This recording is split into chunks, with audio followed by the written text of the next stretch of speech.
एक लड़की सुनसान सीट पर अकेली बैठी थी। शाम का समय था, रात होने वाली थी। वो लड़की अपनी सीट पर अकेली बैठी हुई थोड़ी बहुत नींद के कारण झुक रही थी तो कभी उठ रही थी। वो लड़की देखकर ऐसा मालूम हो रहा था कि उससे अकेला कोई सफ़र करने के लिए भेजा है, मतलब उसके साथ कोई भी और आने जाने वाले लोग नहीं है।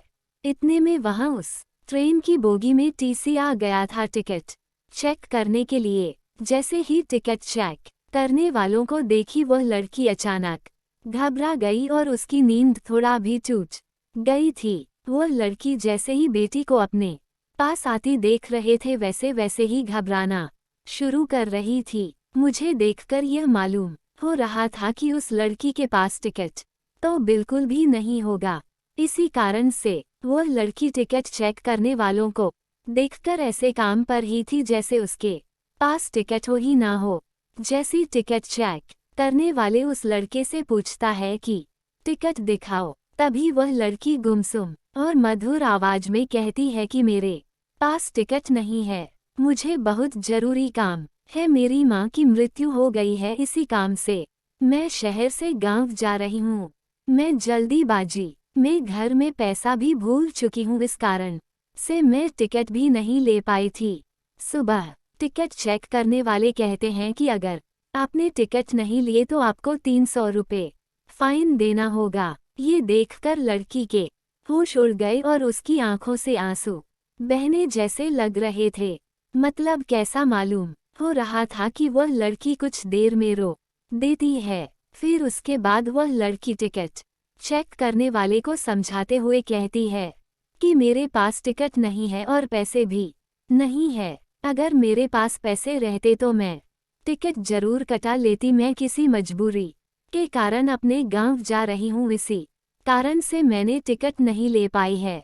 उसे बहुत किसी तरह से टिकट चेक करने वाले को समझाकर वह लड़की भेज देती है। टिकट चेक करने वालों को भी उसका भी पर दया आ जाती है और वह पूरी सफ़र तय करने तक का टिकट भी फ्री में उसे दे देता है।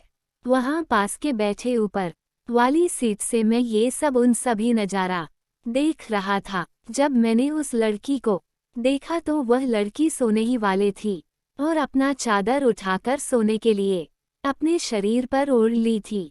थोड़ी देर बीत जाने के बाद उस लड़के को शायद भी नींद नहीं आ रही थी। फिर मैंने नीचे उतरा वॉशरूम जाने के लिए तो उस लड़के से मैंने पूछ ही लिया था।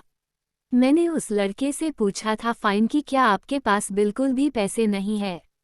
वो लड़की घबराई और कहती है कि मैं जल्दीबाजी में घर से निकल गई हूँ, जिस कारण से मैं पैसे लेना उसी भूल गई हूँ। उसके बाद मैं उसे 500 रुपये अपनी जेब से निकालकर उसे देने का प्रयास करता हूँ, लेकिन फिर भी वह लेने से मना करती है। मैंने उससे कहा कि मैं तुम्हें कोई एहसान नहीं कर रहा हूँ, मैं तुम्हें अपना एड्रेस बता रहा हूँ, तुम्हारा जब मन करे तब इन पैसों को भेज सकते हो, लेकिन अभी तुम्हारा पैसों का बहुत जरूरी है, इसके बिना तुम भूखे रहोगे और घर जाने के लिए टैक्सी इत्यादि का भाड़ा भी तो चाहिए। इतना सुनते ही और मेरे मनाने के बाद वह लड़की पैसे ले लेती और कहती है कि मैं घर जाकर पैसे का इंतजाम करके आपको उन पैसे को भेज दूंगी। उस बहुत लड़की सो जाती है। लड़की का सफ़र सुबह में 2 बजे पूरा हो जाती है और लड़की उस ट्रेन से उतर जाती है। उसके बाद जब मैं नींद से ज़्यादा तो देखा कि वो लड़की अपनी सीट पर उपलब्ध नहीं है। फिर मैंने उस लड़की को ज़्यादा याद नहीं किया और अपने काम से काम रखा और मैं सो गया था। घर पहुंचकर उस दिन बीत जाने के बाद करीब 1 साल बीत जाने के बाद मैंने जिस पते पर पैसे भेजने के लिए एड्रेस दिया था उस पर एक चिट्ठी आती है। वह चिट्ठी उसी लड़के के द्वारा भेजी गई थी, जिसमें लड़की चिट्ठी में लिखती है कि मेरी प्यारी हमसफ़र और मेरे अजनबी हमसफ़र, आपके ही कारण मेरा सफ़र सुहाना हुआ था। अब मैं आपका कर्ज उतारना चाहती हूँ, लेकिन पैसे भेजकर मैं आपका कर्ज नहीं उतार सकती हैं। ऐसे में मेरी ख्वाहिश है कि मैं आपसे एक बार मिलकर आपका शुक्रिया अदा करूं। साथ ही साथ उसे चिट्ठी पर नीचे मिलने के जगह के बारे में तथा समय के बारे में भी बताया गया था। यह देख मुझे रहा नहीं गया था। मैं उस दिन का इंतजार करने लगाता हूँ जिस दिन ये वक्त आएगा और मैं उस अजनबी लड़की से मिल पाऊंगा। आपको बता दे कि वह अजनबी लड़की मुझसे मिलने के लिए इतना बेकार क्यों थी मुझे भी नहीं पता था। लेकिन जब से मैंने उनकी मदद की थी मैं हमेशा सोचता रहता था कि कहीं वह लड़की भूल तो नहीं गई है, मेरा शुक्रिया अदा करना भी नहीं जानती है। उसके बाद मैं उसी दिन उसी समय पर इस समय की व्याख्या उसने अपनी चिट्ठी में की थी। जब मैं उस स्थान पर पहुंचा तो देखा कि वो लड़की पहले से उसी स्थान पर मौजूद है। जब मैंने उनसे पूछा कि आप बहुत पहले आ चुके थे क्या, तो वह लड़की कहती है कि मैं तो 1 घंटा पहले ही आ चुकी थी। मुझे लगा था कि तुम जरूर मेरे लिए आओगे। आगे लड़की कहती है कि जब से मैंने इन पैसों को लिया है, जब से मैंने आपको देखा है, मेरा दिल कहीं नहीं लगता है। मेरे जज्बात और मेरी जवानी हमेशा आपको ही याद करती रहती है। क्योंकि मैंने उस रात जब आप सो गए थे तो मैं आपके चेहरे की तरफ देखकर बहुत ज़्यादा खुश हुआ करती थी। मैं आपसे अपने प्यार का इजहार करने के लिए आई हूँ। अगर आपको कोई आपत्ति नहीं है तो आप मेरा प्यार स्वीकार कर सकते हैं। मैं पूरी जिंदगी आपके साथ गुजारने के लिए तैयार हूँ।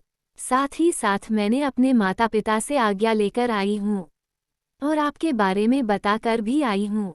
फिर उसके बाद मैं भी खुश हो जाता है, लड़की को तुरंत ही गले लगा लेता हूँ। फिर हम दोनों की शादी जल्द ही करवाने का हमारे माता पिता तथा अभिभावक वादा करते हैं। उसके बाद से फिर हम लोग दोनों फ़ोन पर खूब रात भर बातें करते हैं और जिंदगी का लुत्फ़ उठाते हैं। कोलकाता जैसी भीड़ भाड़ शहर में एक लड़का घूमने के लिए, कुछ दोस्तों के लिए और कुछ दोस्तों के साथ कुछ ऐतिहासिक जगहों को घूमने के लिए जाता है। कोलकाता पहले कभी नहीं गया था। वह पहली बार कोलकाता शहर में अपने कुछ सपने को लेकर तथा उसे जीने के बहाने अपने दोस्तों के साथ घूमने फिरने के लिए निकलता है। वह मौका था दुर्गा पूजा का। जैसा कि आप सभी को पता होगा कि कोलकाता में तथा बंगाल में दुर्गा पूजा काफ़ी धूमधाम से मनाई जाती है। तभी उनके सभी दोस्तों ने कहा कि चलो कोलकाता का दुर्गा पूजा भी देख लेंगे और साथ में कोलकाता शहर भी घूम लेंगे। जैसे ही कोलकाता में घूमने के बारे में सभी लड़का तभी हुआ, लड़का भी पूछता है कि अच्छा बताओ कोलकाता में ऐसी क्या क्या चीज़ है घूमने के लिए। अभी उसका दोस्त कहता है कि कोलकाता में घूमने के लिए चिड़ियाघर है, कोलकाता में घूमने के लिए विक्टोरिया मेमोरियल है, वाटर पार्क है और दीघा बीच है जहां हम लोग एंजॉय कर सकते हैं, मस्ती कर सकते हैं। फिर सभी लोग कोलकाता के लिए निकल पड़ते हैं। वो लोग 3 दोस्त थे, साथ में एक दोस्त जिसका नाम सोनू था। बाकी सभी दोस्त कोलकाता कई बार घूमने के लिए गए थे, लेकिन उस सोनू पहली बार कोलकाता घूमने के लिए जा रहा था।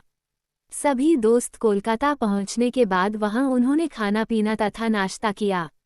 फिर घूमने के लिए टैक्सी किया और घूमते घूमते बहुत सारा जगह घूमा। शाम के करीब 3 बजे बज रहे थे। तभी सब दोस्तों ने ये डिसाइड किया कि चलो अब हम लोग वाटर पार्क भी घूमते हैं। इससे पहले सोनू कभी वाटर पार्क घूमने नहीं गया था। आपको बता देगी वाटर पार्क में बहुत सारे पानी होते हैं जिसमें खेलकूद और मस्ती करते हैं। सोनू भी उसी में टिकट कटाकर खेलकूद करने लगे थे वाटर पार्क में। गर्मी का मौसम था, गर्मी बहुत तेज हो रही थी। इसी कारण से उन तीनों लड़कों साथ में सोनू को भी वाटर पार्क से बाहर निकलने का मन नहीं कर रहा था। वाटर पार्क में नहाते नहाते सोनू और उसके दोस्तों को 5 बजे बज चुका था। उसके बाद वाटर पार्क में एक लड़की आती है नहाने के लिए। वह भी अपने दोस्तों के साथ नहा रही होती है और अपनी सहेलियों के साथ मौज मस्ती कर रही थी वाटर पार्क में। इतने में हुआ, लड़की पीछे से कह सकता आया और सोनू के शरीर में चिपक गया था, जिसे वह लड़की सोनू से टकराती है। सोनू पीछे घूमता है तो देखती है एक लड़की उसके शरीर से टकरा गई है। तभी सोनू कहता है कि खैर कोई बात नहीं, चलो ऐसा होते रहता है। लड़की भी माफ़ी मांगी और कहती है कि मैम पीछे पीछे आ रही थी, मैंने नहीं देखा, आपसे टकरा गई, इसके लिए सॉरी। उसके बाद सभी लोग फिर वाटर पार्क में नहाने लगते हैं। लड़के भी और उनके दोस्तों के साथ सभी नहावाकर बाहर निकल जाते हैं। जैसे ही सोनू और उसके दोस्त बाहर निकलते हैं वैसे वही लड़की लोग भी बाहर निकलती है। अब सोनू और उससे दोनों से मुलाकात होती है। वो लड़की कहती है कि मैं आपसे टकरा गई थी, उसके लिए मैं गलती मानती हूँ। तभी सोनू करता है, ऐसी कोई बात नहीं, मैं तो उस दुर्घटना को कब का भूल चुका हूँ। तभी वह लड़की कहती है, एक ही अच्छा है, कोई बात नहीं, मैं अब तो बिहार जा रही हूँ, क्या आप यहीं के रहने वाले हैं? तभी सोनू कहता है कि नहीं, मेरा भी घर यहाँ से काफ़ी दूर है, मैं भी रात की ट्रेन से घर जाने वाला हूँ। दोनों में अच्छी खासी बातचीत होती है, दोनों वहाँ से टैक्सी लेते हैं सभी दोस्तों के साथ और वह लोग फिर हावड़ा स्टेशन पहुँच जाते हैं घर जाने के लिए। जैसे ही सभी लोग हवाई स्टेशन में पहुँचते हैं, सभी लोग टिकट खरीदने के लिए इधर उधर चले जाते हैं। तभी वह लड़की और सोनू अकेले हो जाते हैं और वह प्लेटफॉर्म को ढूंढे ढूंढे एक जगह से दूसरी जगह चले जाते हैं। अब तो सोनू और वह लड़की बस एक साथ दो ही लोग हैं, बाकी सभी लोग इधर उधर गुम हो गए थे।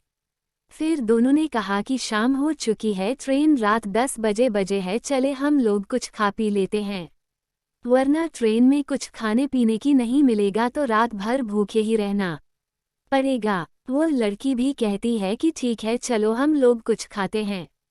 वो दोनों खा पीकर स्टेशन आती है और ट्रेन का इंतजार करती है।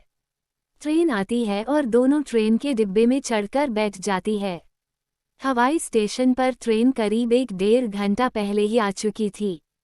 ट्रेन में लाइट भी नहीं था और दरवाजा खुल चुका था। सोनू और वो लड़की दोनों ट्रेन में चढ़ जाती है और एक सीट पर बैठ जाती है। फिर दोनों आपस में बातचीत करने लगते हैं।